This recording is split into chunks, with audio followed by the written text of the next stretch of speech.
നമ്മൾ സംസാരിക്കാൻ പോകുന്നത് ഇന്ത്യ ന്യൂസിലാൻഡ് 2026 മെൻസ് T20 ഫൈനലിനെ പറ്റിയാണ്.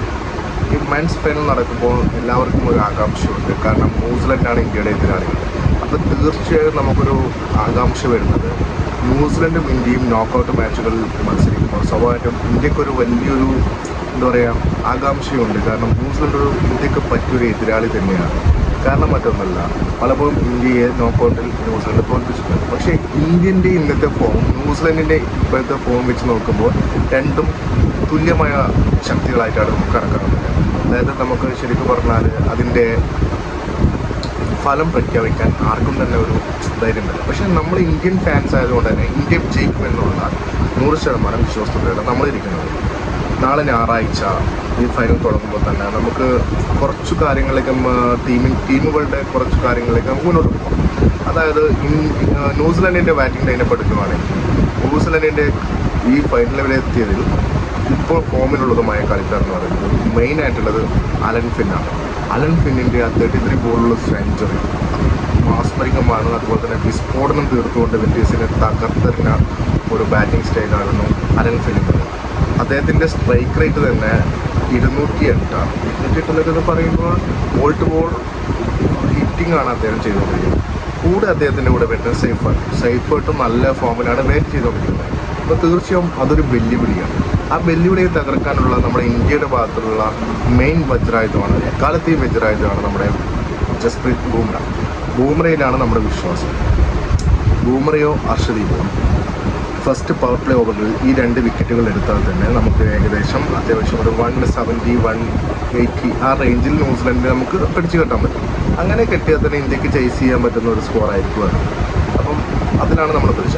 നേരെ മറിച്ച് നമ്മുടെ ഇന്ത്യയുടെ ബാറ്റിംഗ് ലൈനപ്പിലേക്ക് വന്നാൽ സഞ്ജു സാംസൺ അദ്ദേഹത്തിൻ്റെ ഒരുപാട് കാലത്തെ അദ്ദേഹത്തിൻ്റെ ആഗ്രഹവും അതുപോലെ തന്നെ നമ്മുടെ കേരളക്കാരുടെയും ആഗ്രഹമാണ് അദ്ദേഹം നല്ലൊരു ഇന്നിങ്സ് കളിക്കുക. 2 ഇന്നിങ്സ് കളിച്ചു, 2 നോക്കൗട്ടിലാണ്. ആ പെർഫോമൻസ് എന്ന് പറയുന്നത് തന്നെ വളരെയധികം കൺസിസ്റ്റ് ആയിട്ടുള്ള നന്നായിട്ടുള്ളൊരു ഇന്നിങ്സായിരുന്നു. സഞ്ജു സാംസൻ്റെ നമുക്ക് ലാസ്റ്റ് 2 മാച്ച് എടുത്ത് നോക്കിയാൽ മനസ്സിലാവുന്നത് അദ്ദേഹം നോർമലി മുന്നേ അവസരങ്ങൾ കിട്ടുമ്പോൾ അദ്ദേഹം ഒരു 6 അടിച്ചു, വീണ്ടും അനാവശ്യ ഷോട്ട് കളിച്ചിട്ട് ഔട്ടാവാണ് പറഞ്ഞത്. പക്ഷേ ഈ 2 മാച്ചിലും അദ്ദേഹത്തിൻ്റെ ഷോട്ട് സെലക്ഷൻ, അദ്ദേഹത്തിൻ്റെ ക്ലാസ്, ഗ്യാപ്പ് നോക്കിയിട്ടുള്ള ഫോഴ്സ്, അതുപോലെ തന്നെ മിഡിൽ ഓഫ് ദ വേർഡ്സ് സിക്സേഴ്സാണ് അദ്ദേഹം എടുക്കുന്നത്. അത്രയും കോൺഫിഡൻസിലാണ് അദ്ദേഹം ബാറ്റ് ചെയ്യുന്നത്. അദ്ദേഹത്തിൻ്റെ കൂടെ വരുന്ന അഭിഷേക് ശർമ്മ എന്ന് പറയുന്നത് ഇന്നത്തെ ലോക ക്രിക്കറ്റിലെ തന്നെ മോസ്റ്റ് ഡേഞ്ചറസ് ഓപ്പണിംഗ് ബാറ്റ്സ്മാൻ. അതായത് ഹിറ്ററാണ്, അത്രയും നല്ല പവർഫുൾ ഹിറ്ററാണ്. പക്ഷെ അദ്ദേഹത്തിന് കണക്ഷൻ കിട്ടിയിട്ടില്ല. അദ്ദേഹത്തിൻ്റെ ഷോട്ട് സെലക്ഷൻ വളരെ മോശമായിട്ടുണ്ട്. പല ബോളുകളും പല ഷോട്ട് കളിക്കേണ്ടത് അദ്ദേഹം 6 അടിക്കാൻ നോക്കിയിട്ട് ക്യാച്ച് പോകാനും പറയും. പക്ഷെ അദ്ദേഹം കൂടി കണക്ഷനിലേക്ക് വന്ന് ഹിറ്റിംഗ് സ്റ്റൈലിലോട്ട് പോയാൽ ഇന്ത്യയെ പിടിച്ചു കെട്ടാൻ പറ്റില്ല. കാരണം നമുക്ക് പ്രെഡിക്റ്റ് ചെയ്യാൻ പറ്റാത്ത സ്കോർ ചിലപ്പോൾ വന്നേക്കും. പിന്നീട് വരുന്ന ഇഷാന്ത് കിഷാൻ എന്ന് പറയുന്നത് നമ്മുടെ നല്ലൊരു പ്ലെയറാണ്. പക്ഷേ അദ്ദേഹത്തിൻ്റെ പ്രൈം ഫോമിലാണ് ആ സഞ്ജുവിനെ പോലെ തന്നെ അദ്ദേഹം. അപ്പോൾ ഇവർ രണ്ടുപേരുടെ ബാറ്റിംഗ് ഇന്ത്യക്ക് വളരെയധികം ഇമ്പാക്ട് ചെയ്യുന്നുണ്ട്. അതിനുശേഷം വരുന്ന ഹാർദിക് പാണ്ഡ്യ ആയിക്കോട്ടെ, സൂര്യകുമാർ ആയിക്കോട്ടെ, തിലക് വർമ്മ ഇപ്പോൾ ബാറ്റിംഗ് ഡൗൺ ഓർഡറിൽ വരുമ്പോൾ തന്നെ നല്ല രീതിയിൽ ബാറ്റ് ചെയ്യുന്നുണ്ട്. ഹാർദിക് പാണ്ഡ്യ എന്ന് പറഞ്ഞാൽ ഹാർഡ് ഹിറ്ററാണ്. ഏത് പന്തും അതുപോലെ തന്നെ ഏത് മത്സരവും മറ്റുള്ള ഹിറ്ററാണ്. ഇന്ത്യൻ്റെ ബാറ്റിംഗ് ലൈനപ്പ് ഏകദേശം ഓക്കെയാണ്. ബോളിങ്ങിൽ നമ്മുടെ ചക്രവർത്തിയാണ് ഏറ്റവും കൂടുതൽ വിക്കറ്റ് നേടിക്കൊണ്ട് നമ്മൾ ഇന്ത്യക്ക് മുന്നോട്ട് പോകാനുള്ള ഒരു ഇതുള്ളത്.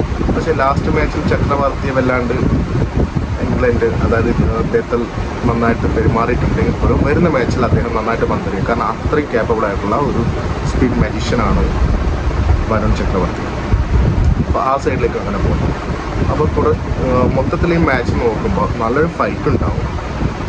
പക്ഷേ ഫൈറ്റ് എന്ന് പറയുന്നത് ഈ 2 ടീമിൻ്റെയും ഓപ്പണേഴ്സിൻ്റെ ബാറ്റിംഗ് ആരാണോ ഫസ്റ്റ് ബാറ്റ് ചെയ്യുന്നത്, ഈ 2 ടീമിൻ്റെ ആര് ബാറ്റ് ചെയ്താലും ഓപ്പണേഴ്സ് എങ്ങനെ ബാറ്റ് ചെയ്യുന്നു, എങ്ങനെ സ്കോർ ചെയ്യുന്നു.